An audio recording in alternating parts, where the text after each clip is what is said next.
2 പ്രാവശ്യം കോവിഡ് വന്നായിരുന്നു. ഞാൻ അദ്ദേഹത്തിന് 1 പ്രാവശ്യമാണ്, എനിക്ക് 2 കോവിഡ് വന്നതാണ്. ഞാനായിരുന്നു ഇലക്ഷൻ കമ്മിറ്റിയുടെ സെക്രട്ടറി LDF-ന്റെ. അപ്പോൾ കോവിഡ് അതൊരു പ്രശ്നമില്ലായിരുന്നു. ആലപ്പുഴയിൽ LDF വോട്ട് ചെയ്തവരെല്ലാം കോവിഡ് കാരണമാണ് ചെയ്തതെന്ന് ധരിക്കണ്ട. ആലപ്പുഴയിൽ എൻ്റെ സുഹൃത്ത് ശ്രീ ഷുക്കൂറിൻ്റെ ആത്മവിശ്വാസം ഞാൻ ഒരിക്കലും ചോദ്യം ചെയ്യില്ല, കാരണം അതുണ്ടാകണമല്ലോ. പക്ഷേ യഥാർത്ഥത്തിലുള്ള ചിത്രം എന്താ? അദ്ദേഹം പറഞ്ഞ പോലെ ഒന്നും അല്ല നടക്കുന്നത്. അപ്പോൾ ആലപ്പുഴയിൽ നമ്മൾ എത്തിയാൽ നമ്മെ സ്വീകരിക്കണം, അല്ലെങ്കിൽ നമ്മൾ നിർബന്ധമായും കാണേണ്ട നിരവധി ആളുകളുണ്ട് ദിവ്യ. അതിൽ വളരെ പ്രധാനപ്പെട്ട 2 പേര് നമ്മൾ രാവിലെ തന്നെ കയ്യോടെ പിടികൂടിയിട്ടുണ്ട്. ശ്രീ PP ചിത്തരഞ്ജൻ, നിലവിൽ MLA, ex MLA Shri A Shukkur. ഒരാൾ മുൻ MLA, ഒരാൾ ഇപ്പോഴത്തെ MLA. Good morning Shri PP Chittaranjan, Shri Shukkur. രാവിലെ മോർണിംഗ് വാക്കിലായിരുന്നു അല്ലേ? ട്രാക്ക് ഷൂട്ടൊക്കെ ഇട്ട് വന്നേ. സ്ഥലത്തുള്ള ദിവസമല്ല, ഇതുവഴി നടക്കാറുണ്ടോ? എല്ലാ വഴി സ്ഥലമല്ല, നമ്മളെ സ്ഥലമാണ്. ഹെൽത്ത് കോൺഷ്യസ് അല്ലേ? തീർച്ചയായും തൊട്ടപ്പുറത്ത് താമസിക്കും. 4 മുതൽ നടപ്പ് തുടങ്ങിയത് ഇന്നും നിർത്തിയിട്ടില്ല. ഇതെല്ലാ ദിവസവും നടക്കും, എവിടെ പോയാലും നടക്കും. അതില്ല, എന്റെ വേഷം ഇത് തന്നെയാണ്. പക്ഷേ രാവിലെ ഷുക്കൂർക്ക് കതർ ഒഴിവാക്കിയിട്ടുള്ള ഒരു പരിപാടിയില്ല. നടത്തുവാണെങ്കിൽ കതർ തന്നെയാണ് ഷുക്കൂർക്ക്. തീർച്ചയായും ആണല്ലേ? എവിടെ പോയാലും ഏത് സന്ദർഭത്തിലും, ഇപ്പൊ രാജ്യം വിട്ടു പോയാലും രാവിലെ 6 മണിക്ക് എഴുന്നേറ്റ് നടത്തി. അതിനൊക്കെ ഇത് നോക്കിയേ, ഇത് കണ്ട ഫുൾ ഫിറ്റ് ആണ്. ആ ട്രാക്ക് സ്യൂട്ടിൽ രാവിലെ തന്നെ നടത്താൻ പതിവുണ്ട് എല്ലാ ദിവസവും. എങ്ങനെയുണ്ട് ആലപ്പുഴയിൽ ഇപ്പോൾ പ്രചാരണം? 1ാം ഫേസിൽ ഇലക്ഷൻ നടക്കാൻ പോവുകയാണ്. പ്രചാരണമൊക്കെ അങ്ങനെ കുട്ടി കയറിയാണ്. തീർച്ചയായും നന്നായി പോകുന്നു, വളരെ നന്നായിട്ട് പോകുന്നു. എല്ലാ മുന്നണികളും സജ്ജരാണ്, അതിൽ ഒരു സംശയമില്ല. പ്രതിപക്ഷത്താണ്, അപ്പൊ നമുക്ക് ഭരണത്തിലേറണം. തീർച്ചയായിട്ടും ഭരണത്തിൽ വന്നേ പറ്റൂ, വരും, ഉറപ്പായിട്ട് വരും. അതെ.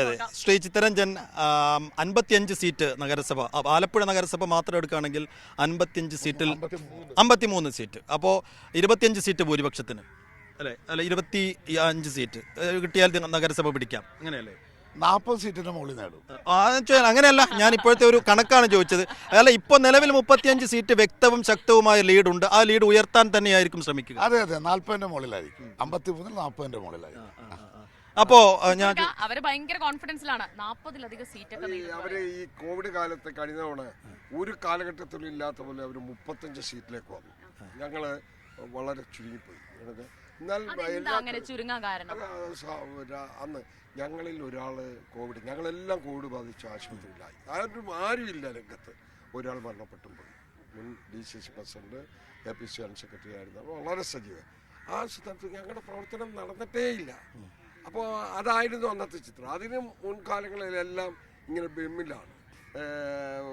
ഒരു സീറ്റ്, 2 സീറ്റ്. 88-ൽ മാത്രമാണ് ഞാൻ മുനിസിപ്പൽ കൗൺസിലറായിട്ട് ആദ്യം വരുന്ന വർഷം ഒരു നല്ല ഭൂരിപക്ഷം UDF-ന് ലഭിച്ചു. അതിനുമുമ്പ് LDF ഭരിച്ചിരുന്ന നഗരസഭ.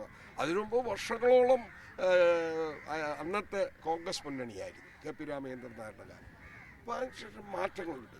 കഴിഞ്ഞ തവണ ഞങ്ങൾ വളരെ പുറകിൽ പോയി. പക്ഷെ അത് ഞങ്ങളെ ഒരുപാട് പാഠം പഠിപ്പിച്ചു. ശരി, ഞങ്ങൾ ശക്തമായി മുന്നോട്ട് പോകും. ഇത്തവണ അങ്ങനെ തിരിച്ചു വരാനുള്ള ഒരു കെൽപ്പ് കോൺഗ്രസിന് ഇവിടെ കാണുന്നുണ്ടോ? അല്ല, എനിക്ക് 2 പ്രാവശ്യം കോവിഡ് വന്നായിരുന്നു. ഞാൻ അദ്ദേഹത്തിന് 1 പ്രാവശ്യമാണ്, എനിക്ക് 2 കോവിഡ് വന്നതാണ്. ഞാനായിരുന്നു ഇലക്ഷൻ കമ്മിറ്റിയുടെ സെക്രട്ടറി LDF-ന്റെ. അപ്പോൾ കോവിഡ് അതൊരു പ്രശ്നമില്ലായിരുന്നു. ആലപ്പുഴയിൽ LDF വോട്ട് ചെയ്തവരെല്ലാം കോവിഡ് കാരണമാണ് ചെയ്തതെന്ന് ധരിക്കണ്ട.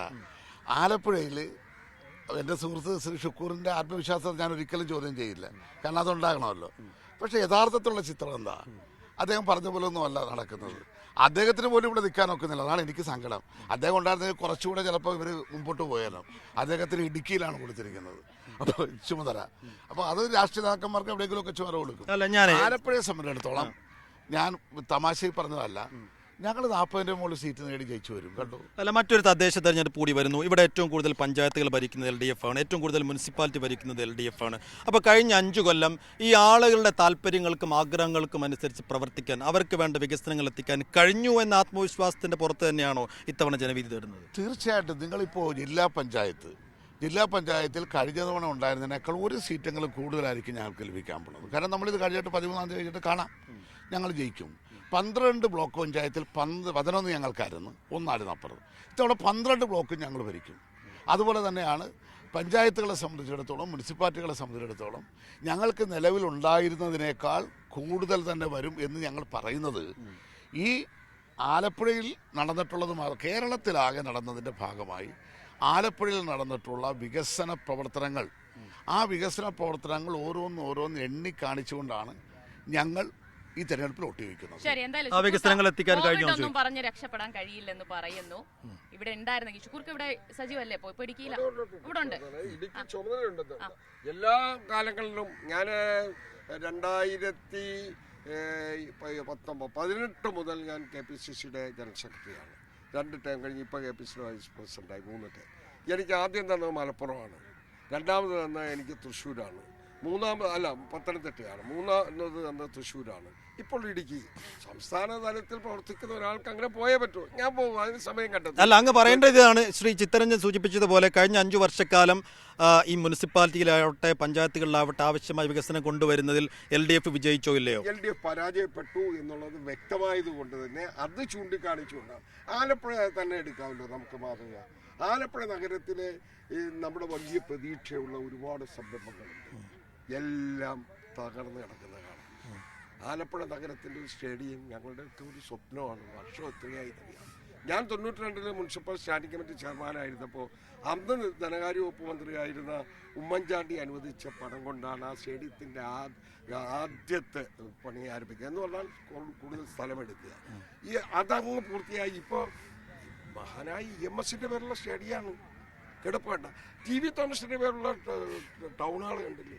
ഈ നഗരഭരണത്തിൻ്റെ ഏറ്റവും മോശപ്പെട്ട അവസ്ഥ ഞങ്ങൾ ചൂണ്ടിക്കാണിക്കുന്നത് ഇങ്ങനെ നിരവധി പറയാൻ.